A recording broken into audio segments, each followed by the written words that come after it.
Salam Bapak Ibu Saudara yang terkasih dalam Kristus. Kita jumpa lagi dalam Lawatan Hati GKI Residen Sudirman. Tema Lawatan Hati kali ini adalah kasih itu tidak cemburu. Sedangkan bacaan Alkitab kita terambil dari 1 Korintus 13 ayat 4. Kasih itu sabar, kasih itu murah hati, ia tidak cemburu, ia tidak memegahkan diri, dan tidak sombong. Bapak Ibu Saudara yang terkasih, setiap orang pasti pernah cemburu.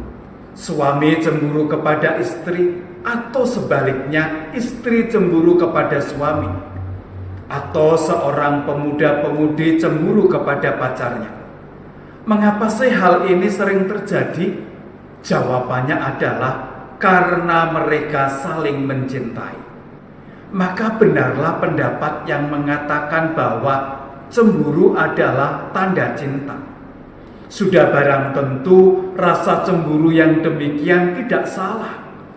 Yang salah adalah ketika seseorang memiliki rasa cemburu buta yang memicu timbulnya berbagai emosi, mulai dari curiga yang mendalam, marah, pertengkaran yang hebat, dan lain sebagainya. Namun, rasa cemburu yang dimaksudkan oleh Rasul Paulus di 1 Korintus 13 ayat 4 yang mengatakan kasih itu tidak cemburu adalah hal yang berbeda. Mari kita melihat arti kata cemburu. Dalam bahasa Ibrani, kata cemburu memakai kata khina, dan dalam bahasa Yunani adalah shelos. Artinya adalah panas, atau perasaan yang begitu panas kepada orang lain karena ketidaknyamanan. Dalam 1 Korintus 12 ayat 31, kata silo diterjemahkan dengan kalimat berusahalah untuk memperoleh karunia-karunia rohani. Atau dalam 2 Korintus 11 ayat 2 dikatakan, sebab aku cemburu kepada kamu dengan cemburu ilahi. Pada ayat-ayat tersebut, kata cemburu memiliki arti positif, yaitu mengasihi sedemikian rupa sehingga menjaga agar jangan sampai yang dikasihi tidak setia.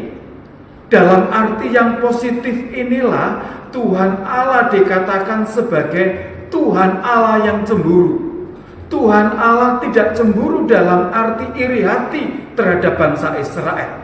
Tetapi Tuhan Allah begitu mengasihi bangsa Israel dengan kasih yang kuat, bagaikan api yang panas yang tidak menghendaki umatnya mendua hati.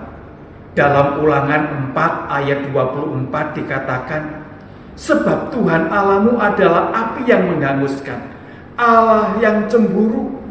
Di sini kecemburuan Tuhan Allah dinyatakan kepada umatnya, agar umat pilihannya hanya menyembah Tuhan sebagai Allah satu-satunya. Sedangkan kata cemburu yang disebutkan oleh Rasul Paulus dalam 1 Korintus 13 ayat 4 memiliki pengertian negatif, di mana banyak jemaat yang iri hati melihat keberhasilan dan kelebihan orang lain, terutama iri kepada yang memiliki karunia-karunia rohani yang hebat. Untuk itu dalam 1 Korintus 13, Rasul Paulus menuliskan pasal tentang kasih untuk memberi teguran kepada jemaat Korintus. Mereka adalah jemaat yang menerima karunia-karunia rohani yang luar biasa. Tetapi Korintus adalah jemaat yang paling banyak masalah, baik secara doktrinal, moral, dan masalah keluarga, serta masalah yang lainnya. Di tengah-tengah situasi seperti itulah Paulus menekankan bahwa yang terpenting dari semuanya adalah kasih. Walaupun demikian, Paulus juga menyadari bahwa semua jemaat juga mengakui bahwa mereka memiliki kasih. Sehingga Rasul Paulus menegaskan secara terperinci, kasih itu sabar, kasih itu murah hati, kasih itu tidak cemburu, dan seterusnya. Kasih itu tidak cemburu berarti memiliki perasaan bukan kurang senang atau bukan tidak suka jika melihat keberhasilan orang lain, tetapi yang sebaliknya, yaitu tidak curiga dan percaya kepada orang lain.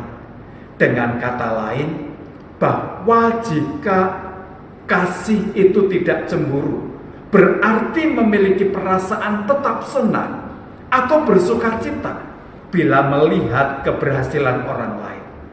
Sikap seperti itulah, yaitu sikap tetap senang dan bersukacita ketika melihat keberhasilan orang lain, yang harus kita pelihara dalam kehidupan berelasi dengan orang lain, sehingga kasih Kristus memancar terang dalam kehidupan kita.